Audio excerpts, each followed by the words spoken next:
Et voici celle qui n'a pas besoin de demander pour recevoir, en amour comme dans sa vie professionnelle. Oh là là. Hortense Quelle Duftin. chance. Ouais, c'est nous qui l'avons. Une qui n'a pas besoin de se vendre. C'est trop voilà. beau. Quoique- là le prix. Quoique, bonjour Hortense. Bonjour Elena. Bonjour. Alors racontez-nous, comment ça se Non, passe parce dans que la moi vie j'ai d'Hortense? voilà, travail, amour, comment réussir à se vendre. Bon déjà. Bon.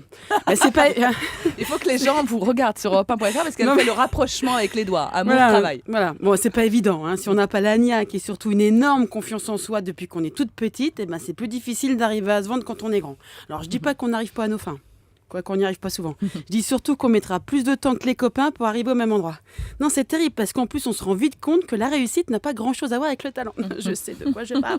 Hein, et avec le travail. D'ailleurs, on n'est pas apprécié à ce que l'on vaut, c'est ce que je disais, mais à ce que l'on coûte. Et dans tous les cas, on n'est pas apprécié à notre juste valeur. C'est un petit peu difficile à supporter à la longue. En fait, tout ça, c'est qu'une question d'éducation. Moi, depuis que je suis toute petite, on m'a toujours dit qu'il fallait être agréable, poli et bien élevé.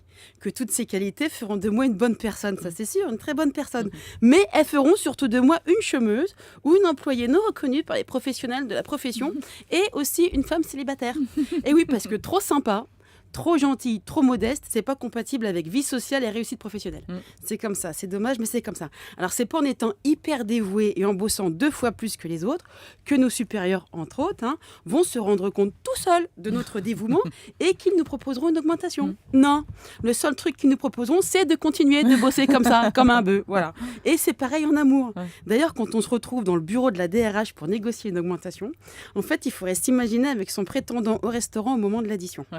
On se doute bien que si on paie l'addition et qu'en plus on enlève sa culotte, on risque pas de le voir le lendemain, le chéri. Oh, le oui, bœuf. mais regardez pas comme ça. Moi, au début, je savais pas. C'est pour ça que j'étais plus invitée au dîner. Oui, j'avais encore de mauvais réflexes. Je le remerciais, je lui disais c'était trop bien, J'ai eu il peur, fallait je crois pas. que les réflexes c'était la culotte. Oui, mauvais réflexe, c'est jamais trop et si il le fallait. Alors maintenant, en plus de ne pas proposer de partager l'addition, je lui fais comprendre que c'est un honneur pour lui d'avoir eu le droit de m'inviter à dîner hein, et qu'en plus le restaurant il n'était pas top top. Et alors là, c'est pareil. Là, vous prenez de la valeur. Déjà, la valeur du dîner. Hein. Et en fait, quand tout est dit, la vraie question qu'il faudrait se poser tous les matins quand Laquelle? on se regarde, hein, c'est est-ce que je le mérite? Est-ce que je le vaux bien? Oui, et la réponse est oui, je le vaux bien. Merci Hortense.